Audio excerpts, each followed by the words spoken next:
जंगल घना था और रास्ता आसान नहीं था। जानवरों का एक ग्रुप साथ चल रहा था। उनके हौसले बुलंद थे, लेकिन उनके शरीर थक चुके थे।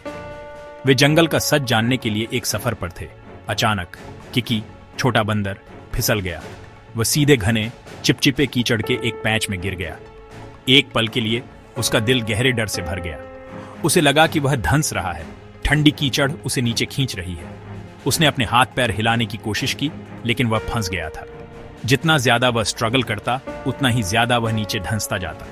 ऐसा लगा जैसे जंगल ही उसे पूरा निगलने की कोशिश कर रहा था। और एक छोटी सी चीख उसके होंठों से निकली।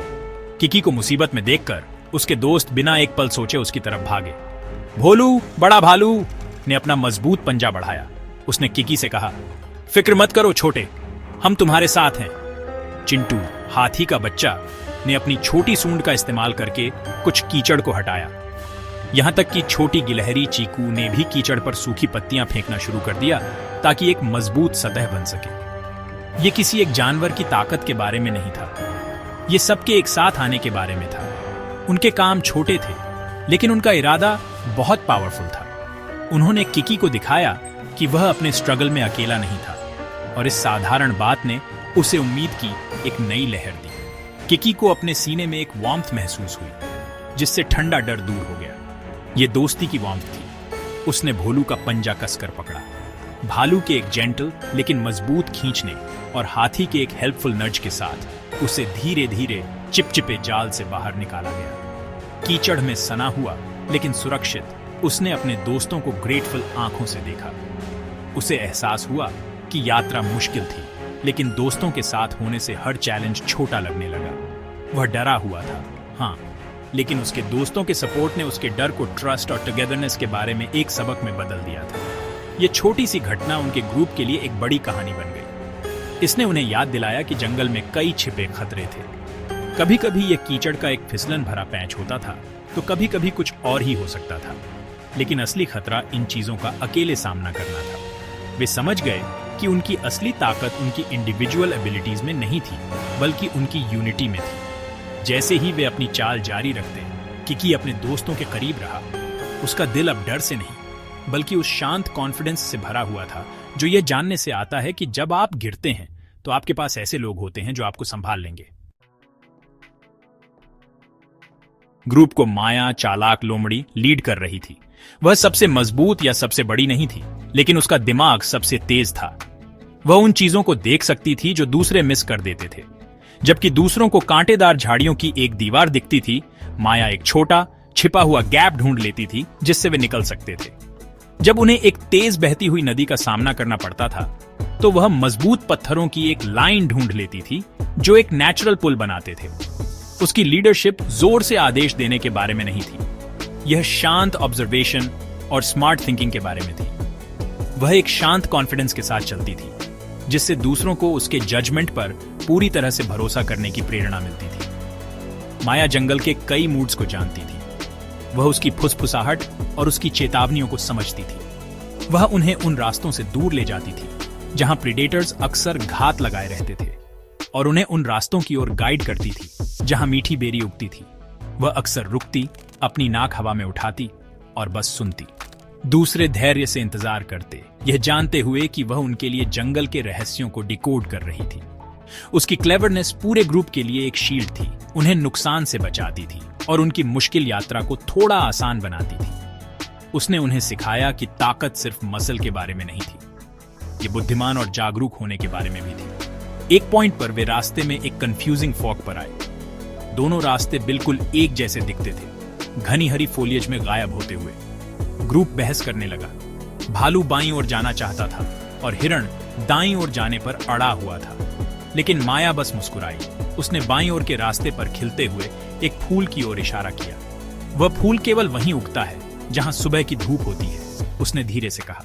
दूसरा रास्ता छाया में रहता है, धूप वाला रास्ता ज्यादा सुरक्षित है और हमें ऊपर ले जाएगा। उसकी साधारण लॉजिक ने सभी तर्कों को शांत कर दिया।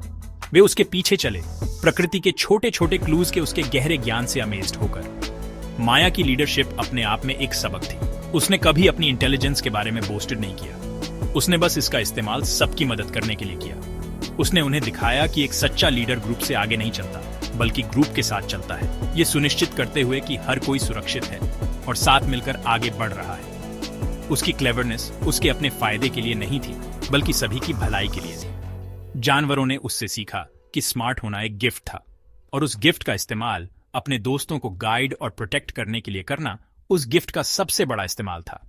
वे उसके पीछे डर से नहीं, बल्कि गहरे रिस्पेक्ट और ट्रस्ट से चले। एक पथरीली पहाड़ी पर लंबी और थका देने वाली चढ़ाई के बाद ग्रुप एक रहस्यमय जगह पर पहुंचा। उनके सामने एक गुफा का एंट्रेंस था, लेकिन यह किसी और से अलग था। अंदर से एक नरम, जेंटल रोशनी चमक रही थी, जो एक धीमी दिल की धड़कन की तरह धड़क रही थी। यह लेजेंडरी गुफा ए प्रकाश थी, रोशनी की गुफा। जंगल के बुजुर्ग इसके बारे में कहानियां सुनाते थे। वे कहते थे कि जो कोई भी गुफा में प्रवेश करेगा वह सच्चाई देखेगा, न केवल दुनिया के बारे में बल्कि अपने बारे में भी। यह एक ऐसी जगह थी जहां कोई रहस्य नहीं था और आपको दिखाता था कि आप वास्तव में कौन थे अंदर से।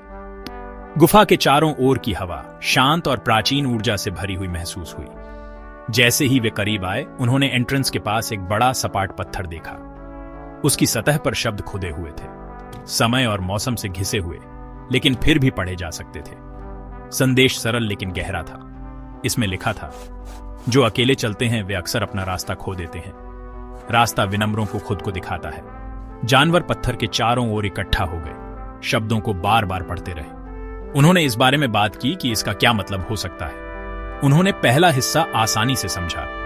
उनकी यात्रा ने उन्हें पहले ही साथ रहने के महत्व के बारे में सिखा दिया था, लेकिन दूसरा हिस्सा विनम्र होने के बारे में ने उन्हें गहराई से सोचने पर मजबूर कर दिया।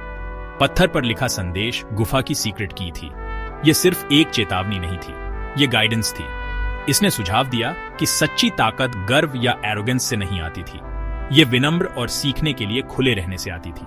आगे का रास्ता गुफा के अंदर और जीवन में उन लोगों के लिए नहीं था जो सोचते थे कि वे सब कुछ जानते हैं। यह उन लोगों के लिए था जो अपनी खामियों को स्वीकार करने और दूसरों पर भरोसा करने के लिए तैयार थे। जैसे ही उन्होंने इस पर चर्चा की, गुफा से रोशनी थोड़ी तेज होती हुई दिखाई दी, जैसे कि वह खुश थी कि वे उसकी विजडम को समझने की कोशिश कर रहे थे। जानवरों को अव की भावना महसूस हुई। गुफा सिर्फ एक जगह से ज्यादा थी। ये एक टेस्ट थी। ये उनके अहंकार के लिए एक चैलेंज थी।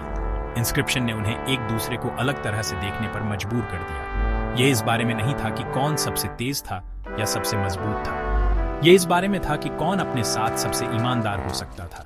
रोशनी की गुफा का रहस्य यह था कि जिस सच्चाई को प्रकट करने का उसने वादा किया था, वह किसी दूर के कोने में छिपी नहीं थी। सच्चाई उनमें से हर एक के अंदर थी, एक विनम्र दिल के साथ स्वीकार किए जाने का इंतजार कर रही थी। असली यात्रा गुफा में नहीं, बल्कि अपने अंदर थी।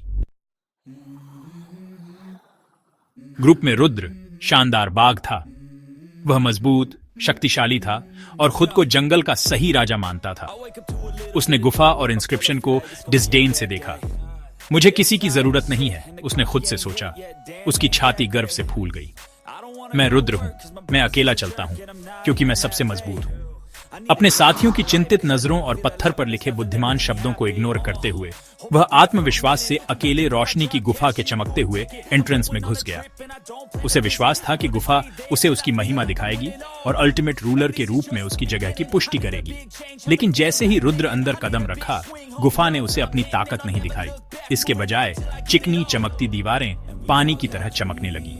छवियां दिखाई देने लगी जो उसकी शक्ति को नहीं, बल्कि उसकी सबसे गहरी कमजोरियों को दर्शाती थी। उसने खुद को एक हिरण से मुंह मोड़ते हुए देखा जिसे मदद की जरूरत थी। उसने उसे छोटे जानवरों पर प्यूर एरोगेंस से दहाड़ते हुए देखा, जिससे वे डर कर भाग गए। उसने वे सभी पल देखे जहां उसके गर्व ने उसे लोनली बना दिया था, जहां उसने दोस्ती पर शक्ति को चुना था। रोशनी ने उसे एक राजा नहीं दिखाया, इसने उसे एक अकेला प्राणी दिखाया जो अपने ही अहंकार से अलग थलग था। रुद्र हैरान था। उसने अपनी जीत, अपनी मैजेस्टिक फॉर्म, अपनी रॉयल प्रेजेंस देखने की उम्मीद की थी, लेकिन गुफा की रोशनी उसकी आत्मा का एक दर्पण थी और इसने उसे वे हिस्से दिखाए जिन्हें उसने हमेशा छिपाने की कोशिश की थी, यहां तक कि खुद से भी। उसने कमजोर देखे जाने के अपने डर को देखा, जिसने उसे क्रूर बना दिया। उसने अपनी इनसिक्योरिटी को देखा, जिसे उसने एक तेज दहाड़ से ढका था। प्रत्येक चमकती छवि उसकी गलतियों की एक दर्दनाक रिमाइंडर थी। वह लड़खड़ाकर पीछे हट गया।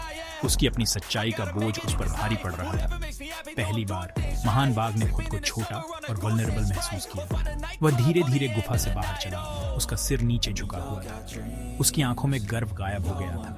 उसकी जगह एक गहरी समझ ने ले ली थी। उसने अपने साथियों भालू, लोमड़ी, बंदर को देखा और उन्हें अपने सब्जेक्ट्स के रूप में नहीं बल्कि अपने बराबर के रूप में देखा। उसे आखिरकार पत्थर पर लिखा संदेश समझ में आया। उसका अकेला रास्ता वास्तव में उसे भटक गया था, अपने ही गर्व में खो गया था। उसे एहसास हुआ कि सच्ची ताकत सबसे शक्तिशाली होने के बारे में नहीं थी। यह दोस्ती, टीम वर्क और यह स्वीकार करने की ह्यूमिलिटी के बारे में थी कि हर किसी को कभी कभी मदद की जरूरत होती है। रुद्र गुफा में एक राजा के रूप में घुसा था, लेकिन वह टीम के एक सच्चे सदस्य के रूप में बाहर आया।